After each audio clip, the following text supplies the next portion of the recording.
네, 안녕하세요. TS아그로에서 대표이사를 맡고 있는 이현기라고 합니다. 오늘은 제가 좀 많이 깨졌지않은데 1박 2일 동안 출장을 다녀왔습니다. 그래서 전북하고 전남하고 충청도까지 해서 과수 쪽과 수박, 멜론 쪽 보고 왔는데요. 올라오면서 이거는 빨리 찍어서 여러분들한테 좀 공유를 좀 해야겠다 싶어서 영상을 급하게 찍게 됐고요. 예, 그저께 올렸던 고추 장마철 관리도 거의 한 1,500분 가까이가 시청을 하셨는데 구독은 많이 안 해주셨더라고요. 근데 제가 지속적으로 필요한 내용 그리고 정말 고급진 정보들을 계속 업로드를 해드릴 테니까 꼭 보시는 분들은 구독 좀 부탁드리겠습니다. 예. 열과는 제목이 이렇습니다. 열과는 치유가 불가능하다. 예방이 정답이다. 예. 이미 갈라진 열과가 생긴 과일 같은 경우는 판매가 불가능합니다. 그렇다 보니까 버려지는 경우가 많고요. 심한 분들 같은 경우는 거의 3, 40%가 열과가 나서 판매를 못하고 그만큼 소득이 줄어드는 경우도 많이 봤는데, 그렇기 때문에 열과 같은 경우는 기초부터 잘 아셔가지고 예방을 어떻게 할 것인지 계획을 좀 짜서 이제 관리를 좀 잘 해주셔야 돼요. 그래서 그거에 대한 이제 저의 생각을, 요 열과 부분에 대해서는 제 개인적인 의견이 좀 많이 들어갔습니다. 아마 다른 데서는 듣지 못했던 내용일 텐데 제 개인적인 내용이 많으니 이게 맞다 아니다를 떠나서 한 번쯤 생각을 해보시고 맞는 것 같으면은 제가 낸 의견대로 한번 관리를 해보시면 정말 좋을 것 같습니다. 예. 뭐 열과 사진입니다. 아마 많이 보셨을 거예요. 뭐 복숭아도 있고요, 배도 있고, 그리고 요거는 한라봉인데 뭐 귤도 감귤도 마찬가지고요. 이번에 보고 온 수박도 엄청 많이 터지고 있는 상태고, 대추 같은 경우도 마찬가지고요. 보온에서 그 대추를 키우시는 분들 열과 때문에 굉장히 고생을 많이 하세요. 그래서 이거에 대해서 제가 예전에 한번 컨설팅을 한 적도 있었고, 포도 같은 경우도 마찬가지고요. 제 지역 근처는 화성의 송산포도가 유명한데 거기도 마찬가지로 열과가 많이 발생을 하고요. 요거는 이제 단감 사진인데 제가 김해 단감 관련해서 컨설팅을 좀 한 적이 있었거든요.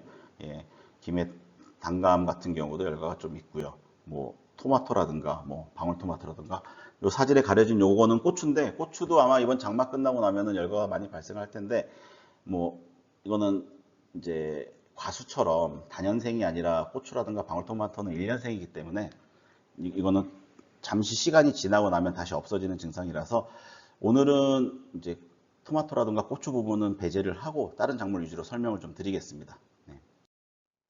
그래서 제가 다른 사람들은 열과에 대해서 과연 어떻게 원인을 찾고 어떻게 대책을 하는지 좀 찾아봤어요. 좀 보시면은 이게 일반적으로 인터넷에 검색하면 나오는 내용들입니다. 열과는 수분을 과하게 흡수를 하게 되면 갑자기 팽창하면서 뻥 하고 터진다. 그게 열과다. 예. 뭐 질소 가다, 뭐 강전정, 전정을 좀 심하게 하게 되면은 입수가 부족해서 증산작용이 원활하지 못하다 보니 열매로 몰려서 터진다. 뭐 밀식 등이 있다. 이런 식으로 대부분 원인을 찾고 있어요. 뭐 사양토에서는 별로 없고 수분 변동이 심한 사질토에서 많이 발생을 한다. 예. 과실의 표피가 약해서 터져 나간다. 뭐 이런 식으로 원인에 대해서 하는데 저는 이게 근본적인 원인이라고 생각은 하지 않아요. 부분적인 원인은 될 수 있지만 근본적인 원인은 아니라는 거. 근본적인 원인을 알아야 대비를 하고 비가 많이 오던 수분 흡수가 늘어나도 버틸 수 있는 힘이 되는데, 이 부분은 저는 근본적인 원인이라고 저는 개인적으로 보진 않습니다. 예. 이건 제 주관이라는 거 말씀드리고요. 예.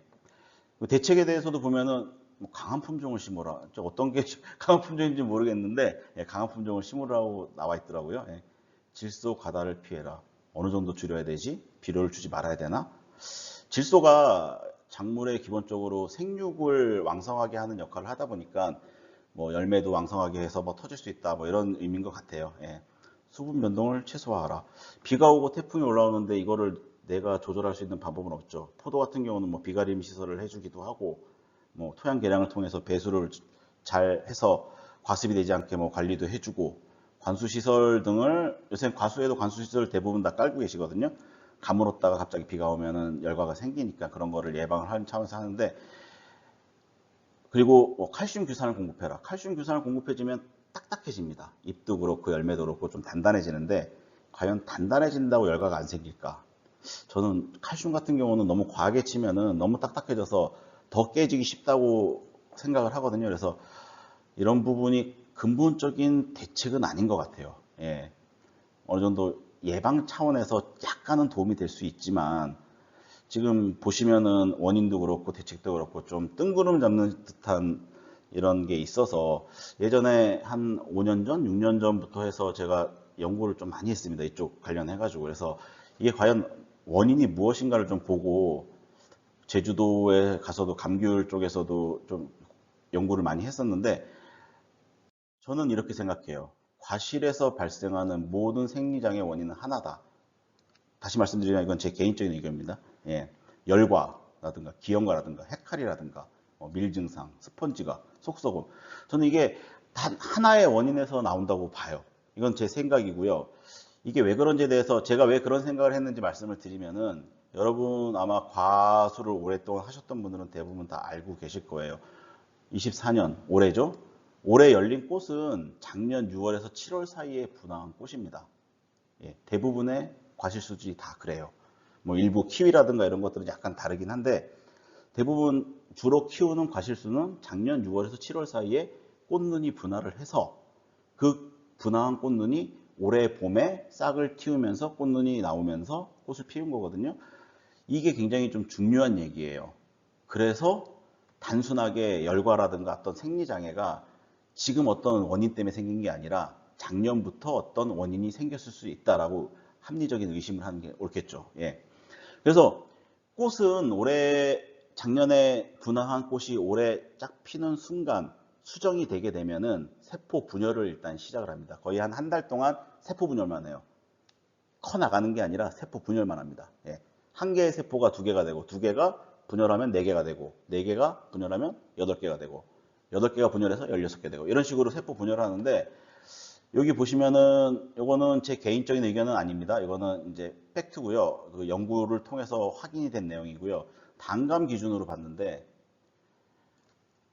꽃눈이 제대로 분화가 안 하고 나무가 건실하지 않을 경우에 꽃이 수정이 됐지만 세포 분열을 4천만 개밖에 안 합니다. 근데 잘 컸어요. 작년에도 좋았고 올해도 잘 뻗어 나왔고 나무 상태도 좋고 환경도 잘 받쳐주고 이런 단감을 조사를 해봤더니 세포 분열을 2억 개까지 합니다. 예. 굉장히 차이가 크죠. 5배. 예. 그러면 많이 분열된 게 뭐 5배 커지나? 단감이 뭐 5배 정도 커지나? 그건 아니고요. 예. 약간은 더 크긴 하지만 굉장히 조밀조밀하고 단단하고 이제 건강한 과실이 되겠죠. 예. 그래서 이렇게 세포 분열이 끝나고 난 다음에는 비대기가 옵니다. 비대기 때는 세포 분열을 멈춰요. 이미 세포 분열을 끝내놨습니다. 이건 4천만 개짜리고 얘는 2억 개짜리예요. 분열이 된 애예요. 지금 이 상태에서 비대기가 오게 되면은 세포 하나하나의 크기를 키우는 과정이에요. 이렇게 키워나갈 것이고 이렇게 키워나갈 것이고. 예.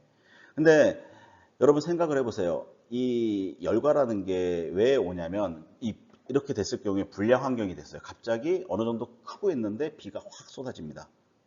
태풍이 올라와요. 그러면 크기는 비슷한데 4천만 개를 가진 애와 2억 개를 가진 애가 있습니다. 동일한 양의 물이 들어갔을 때 보시면은 세포가 하나밖에 없으면은 혼자서 오롯이 이 물을 다 받아내야 돼요. 안 터질 수가 없겠죠. 빵빵 터져 나가겠죠.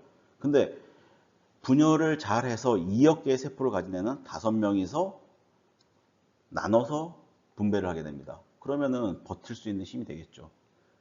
수분뿐만 아니라 그 고온 때도 마찬가지예요. 아마 이번 장마가 끝나면 여름이 되면 굉장히 뜨거워질 텐데 뜨거워지고 나면은 식물은 스스로 잎에서 증산작용을 합니다. 이제 밑에서 물을 빨아 올려서 잎으로 막 뿜어내면서 몸을 식히기 위해서 노력을 하는데 에너지가 부족해져요. 낮에 너무 덥고 하면 힘이 딸립니다. 그러면 열매를 키우던 열매에서 일부를 뺏어 쓰는데 그렇게 됐을 경우에 4천만 개에서 뺏어 쓰는 것과 2억 개에서 뺏어 쓰는 것과 어떤 차이가 있을까요? 힘이 덜 들어요. 그만큼 5배를 나눠서 주는 거기 때문에. 네. 이게 저는 스펀지가나 이제 밀증상이 지금 고온기 때 이런 문제 때문에 발생할 거라고 저는 예측을 하고 있는데 에너지를 한 마리에서 힘들다고 다 뺏어가는 것과 5명에서 조금씩 뺏어가는 것과는 그 안에 뭐 과일이 퍽퍽해진다든가 아니면 썩는다든가 도저히 못 버텨서 썩어 나간다든가 아니면 어떤 증상이 생겼을 때 저는 이게 근본적인 원인이라고 생각을 하고 있습니다. 예.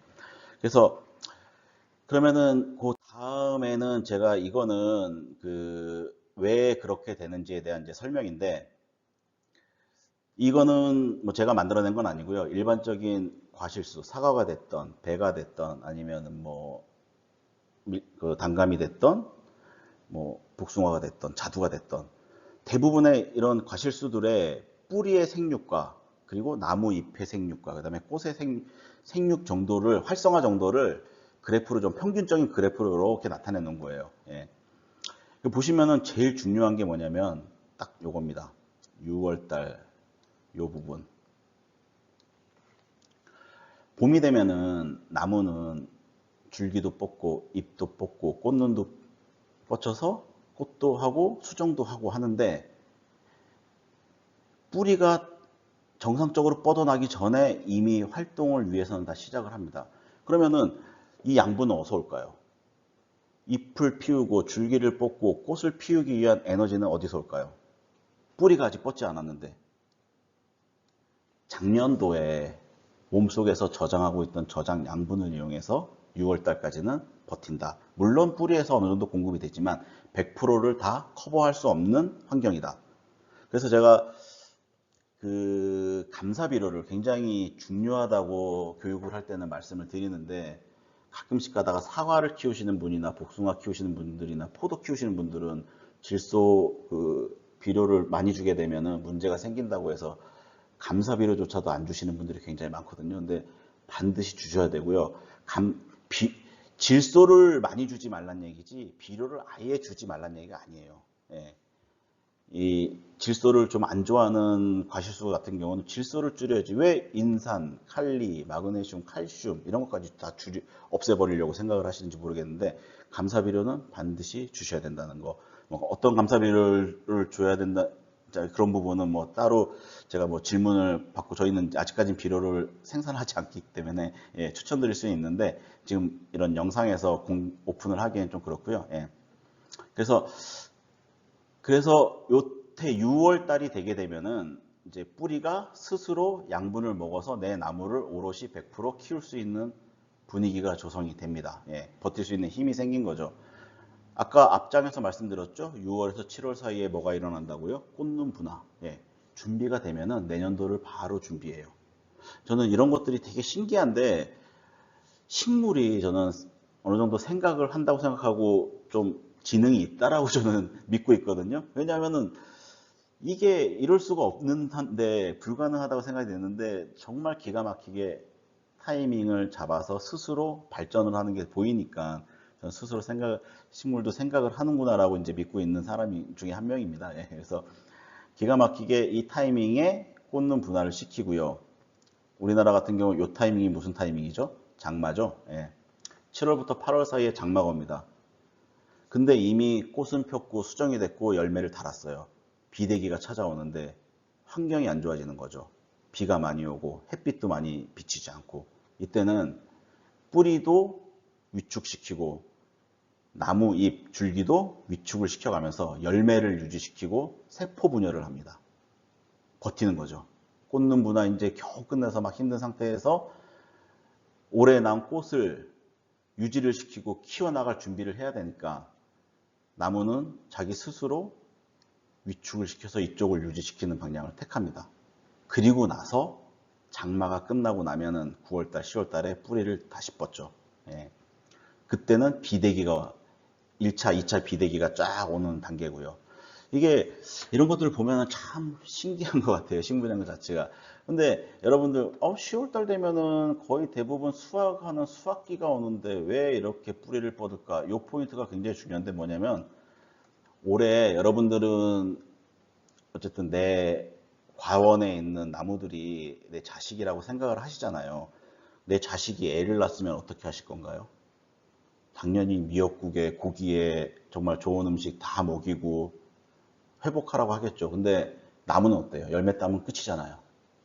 내 자식인데, 열매 땄네, 올해 가격이 어떻게 되겠네, 이거 팔고 빨리 끝내지, 그게 아니라 나무는 저 정말 힘들어요, 뿌리를 뻗었어요, 먹을 걸 주세요라고 신호를 보내고 있습니다. 그래서 반드시 감사비료라든가 영양제라든가 이 몸을 회복을 시키고 내년을 준비할 수 있도록 이제 양분을 공급해 주는 게 맞고요. 네. 그래서 이게 시사하는 바가 뭐냐면 6월달, 7월달 꽂는 분화할 때 이제 막 따라잡아서 나무를 내 스스로 버틸 수 있는 에너지가 있을 때 이때 어떻게 관리를 해줘야 될 것인가. 그리고 장마철에 많이 위축이 되는데 어떻게 활성화시킬 것인가. 여러분 보시면은 이때가 추비 주는 시기일 거예요 아마. 밑거름 주고 나서 1차 추비, 2차 추비, 3차 추비 주시죠. 이게 그냥 주시는 게 아니에요. 장마철에 위축될 때 안 주시죠. 비대기 때 들어온다고 또 요 타이밍에 추비 주시죠. 예. 아마 대부분 과실수를 키우시는 분들은 아 언제 추비 줘야지, 1차 추비 줘야지, 2차 추비 줘야지, 3차 추비 줘야지 하는 게 이런 것과 굉장히 관련이 있다는 거. 이거를 명심해 두시고 요 그래프를 잘 보시면서 내 과원을 어떻게 관리를 할지 좀 고민을 좀 많이 해주셔야 됩니다. 예. 그래서 이런 내용이고요. 그래서 결론적으로 이제 제가 드리고 싶은 말씀은 제 개인의 의견입니다. 예. 저는 과예수를 관리를 할 때 세 가지가 가장 중요한 포인트라고 보고 있는데요. 이제 첫 번째가 잠시만요. 펜 좀. 예.